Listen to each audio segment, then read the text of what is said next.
Alrighty, so this project is entitled The Virtualization of the Chirazzi Sculpture Collection at the John and Mabel Ringling Museum of Art. So just a quick introduction about the Fonderia Chirazzi. It was established by Gennaro Chirazzi Sr. in 1870 in Naples, Italy. He was an apprentice to a number of artisans before establishing his own sculpture foundry, where he had the purpose of creating molds and casts of sculptures. And they gained a lot of fame for creating molds for bronze and marble casting with some very unique craftsmanship that they had developed. And this earned them a great deal of international recognition, as well as recognition in the country of Italy. They were given very special permissions by the National Archaeological Museum in Naples to produce molds from their original collection. And after his death, the foundry was carried on by children, grandchildren, great-grandchildren, until it was actually bought in a little bit later by a company in Nevada. So internationally, they also gained a great deal of fame and had some similar permissions at the Louvre, the Olympic Museum, the British Museum, and the Carnegie Museum. They were given the opportunity to create molds for a number of well-known works, such as the Laocoon, the Dancers, and natives of Sarasota might recognize this one, the David, Michelangelo's David at the Ringling Museum, right in the center of the courtyard. So a little bit of background on the Ringling Museum. It's in Sarasota, Florida. It was established by John Ringling, John and Mabel Ringling, with the wealth that they gained from John Ringling and his brother's traveling circus, the greatest show on earth. And with the wealth that he made from the circus, he and his wife Mabel began purchasing land in Sarasota while they continued to travel for the circus. And during that time, they collected a great deal of artwork. So they established this absolutely massive collection of artwork during their time. And towards the end of John Ringling's life, he established the John and Mabel Ringling Museum of Art to house those works, as well as to memorialize Mabel and promote art education. So the Chirazzi at the Ringling has kind of an interesting backstory, and there's a couple kind of humorous accounts. So John Ringling traveled to Naples, Italy, and went into the storefront of the Chirazzi Fonderia and purchased at least 50 bronze sculptures in addition to a number of marble items in 1925. And Federico Chirazzi, who was the great-grandson of Gennaro Chirazzi Sr., recounts a kind of an interesting story about his initial judgment of John Ringling, who entered the storefront looking a little bit disheveled and purchased so many of these casts. With such a large purchase, Federico Chirazzi was a little bit suspicious and ended up confirming with the Naples Bank, as well as John Ringling's bank, that he was good for the money. And they received contact from John Ringling's bank very quickly, and that contact was John Ringling, a man good for any amount.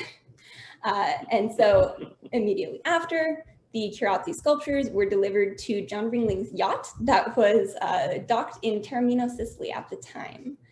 His collection contains a number of casts from lots of different cultural groups and historical time periods. Many of them are Roman copies of Hellenistic sculptures.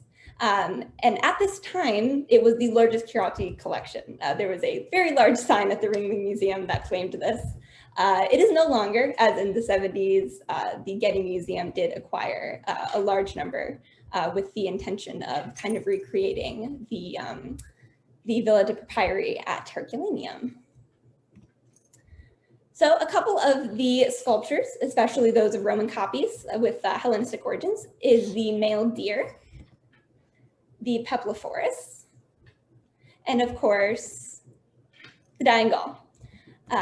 So these are all Roman copies of Hellenistic sculptures. They are all located in the courtyard at the Ringling Museum.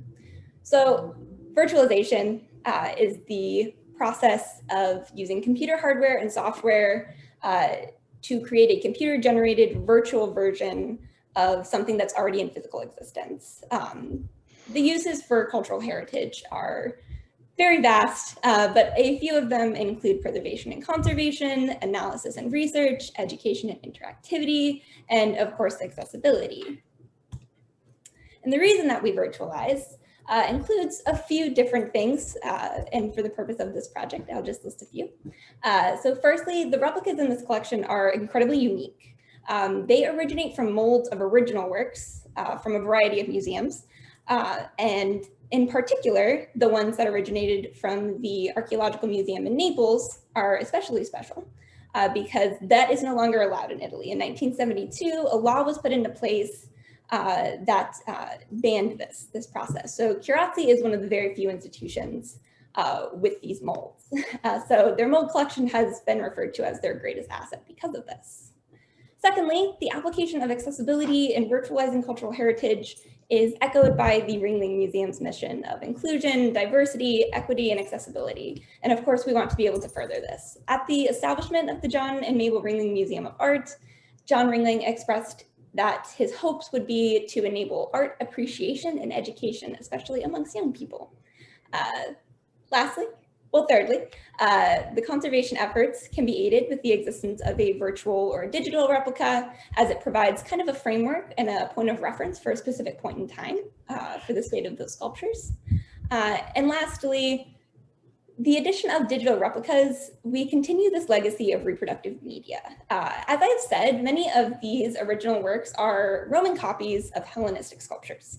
So then we add in the Fonderia Curazzi, which curates casts of Roman copies of Hellenistic sculptures. And then we add in the digital replicas, which gives us 3D models of Italian casts of Roman copies of Hellenistic sculptures. So reproductive media is very important for accessibility, as the more types of replicas, the wider the audience that can be reached, especially if they're in different mediums. So the virtualization at the Curazzi collection at the Ringling Museum began in fall 2020 when the University of South Florida's Institute for Digital Exploration, USF IDEX, began a project in coordination with the Ringling to virtualize their very vast collection. So we began utilizing digital photogrammetry, which very simply entails essentially circling around the object a few times and taking pictures of every aspect of the object so that we can put it into a computer program and have it all put together and create a 3D model. So we utilized 2 different programs for this, and I will spare you all the details. We used Reality Capture to process the mesh. We used Blender 2.9 to edit it. And the final models that have been produced have been shared on the USF IDEX Sketchfab page, which is a popular website for sharing 3D models. And we will eventually continue to add more models as they are created. So here's a few of the models that we have created thus far. So this is the male deer, which we saw a picture of earlier. And then of course we see the Peplophorus and the dying gull, which is a personal favorite of mine. And just have a quick video that kind of shows us how we can view 3D models in a digital 3D environment. So this is a screen recording of the model itself in the 3D environment. We're able to move it around. We're able to zoom in and out and get a better idea of the fine details of the object. Of course, 3D models don't necessarily replace the original, but this is significantly more interactive, and we can zoom in and see all those very special details rather than just looking at it as a sculpture in the courtyard. So we can see his hair, we can see his face, we can see all of the fine details, and of course, this is how it contributes to conservation efforts as well, as we can see, every nook and cranny of him. So this should. There we go. So the outcomes of this project thus far, as of March 2021, 20 of the Curazzi sculptures have been captured, and 17 have a final 3D model that has been created and disseminated on the Sketchfab website. The project is ongoing, and we will continue to capture the remaining sculptures with the intention of creating a platform for the virtual collection of the Curazzi replicas at the Ringling. They can also be integrated into the pre-existing Ringling e-museum. And the purpose of all of this is so that we can share it with the global public to increase the accessibility of this sculpture collection in the heart of reproductive media. Finally, I just have a couple acknowledgements. I would like to thank Dr. Davide Tanasi for enabling this project. And of course, I'd like to thank the Ringling Museum for working so closely with us with such enthusiasm. Finally, I would like to thank Caitlin Kingsland, Stefan Hassam, and all of my colleagues at IDEX and within the History Department at the University of South Florida for their instruction, support, and all of the contributions that they made to this project. And if anyone has any questions, I would be more than happy to take them, and it has been a pleasure to present for all of you today. For coming. Thank you, Madeline, for your amazing presentation. And before we begin, I also want to say special thanks to Dr. Robert Tykot and Dr. Andrea Vianello for providing me with the skeletal collection for this topic and supervising me and helping me in the lab. This topic, the early medieval transition, is part of my master's thesis. So now let's begin. The time period that we're looking at, the migration age, spanning from 4th to 6th century CE, is what we usually associate with the decline of the Roman Empire and the Western Roman Empire. And the reasons for the decline are often barbarian invasions, climate change, economic decline, and political instability, all potential reasons. But overall, what we see is massive migration, switch to self-sufficiency in trade and production, and settlement restructure. And the city of Ravenna was in the middle of all of these dramatic changes. In the beginning of the 5th century, it was made the capital of the Western Roman Empire. It became a political center, a cultural center, and gained quite a lot of prosperity. In the years following, it was overtaken by several different political powers, such as the barbarians, the Ostrogoths. In the 6th century, it went under the rule of the Byzantine Empire, and potentially the rule of the Byzantine Empire over Ravenna and the prosperity of the city that remained helped it to resist the power of Langobards migrating from the north, until, of course, 751 CE, when Langobards captured Ravenna. Food is an important marker of culture and change. Through studying people's foods, we can learn more about their traditions, their cultural views, and their identity, and also how they reacted to outside change that was happening around them. Roman diet is, of course, was based on staples such as cereals, olive oil, and wine, with additional supplemental foods such as meat, dairy, and fish, varying in their amounts based on what was locally available for each city and town. In the late Roman and early medieval times, we see a significant dietary change. Because of the breakdown of the Roman market, people had to increase their self-sufficiency and raise a higher diversity of crops, which is why millet went from being associated with poverty and famine in the Roman mind, went to a status of a staple crop, which was a pretty important dietary change. The Langobard diet, on the other hand, seems to have been pretty different from the Roman diet. From historical sources, we know that Langobards relied more on pork and cow milk and valued raising farm animals potentially more than the Romans did. From the archaeological research, we can learn that Langobards primarily ate wheat and barley, and millet was actually rare in their diet. In the northern Italy, however, specifically in the Ravenna region, it seems that Langobards potentially assimilated into the local dietary practices. So while they were conquering the Italian lands, they did not force their diet on the local populations. Instead, they adopted what the locals ate for themselves, which is quite curious. But what was happening in our capital, in Ravenna? Were there any changes in diet? Did they correlate with the historical events and the power changes? Was it the Roman diet, a Langobard diet, something in between, or completely different? We as archaeologists would like to know. And Ravenna, as the capital, experiencing all of the political changes and economic changes, is of course expected to show unique patterns in dietary practices, which is why we're looking to a wider countryside for more stable patterns of dietary change. And here are our sites, Chianzana di Ficarola and Chiasaza di Ficarola. They are named like that because they are located near a modern town of Ficarola, but in the past they were the territory of the Ravenna countryside. We can see them also on Google Maps. The purple marker is Ravenna, and the green and the red star marker are our sites. And if we move up closely, you can see they're located by the Po River and quite close to each other too. Now, how do we analyze diet? Well, in archaeology, we use stable isotope analysis for that. Isotopes are versions of the same chemical element, just slightly different by the number of their neutrons and thus atomic mass. And they are stable, meaning non-radioactive, so they don't go through a spontaneous radioactive decay and get preserved in the archaeological record.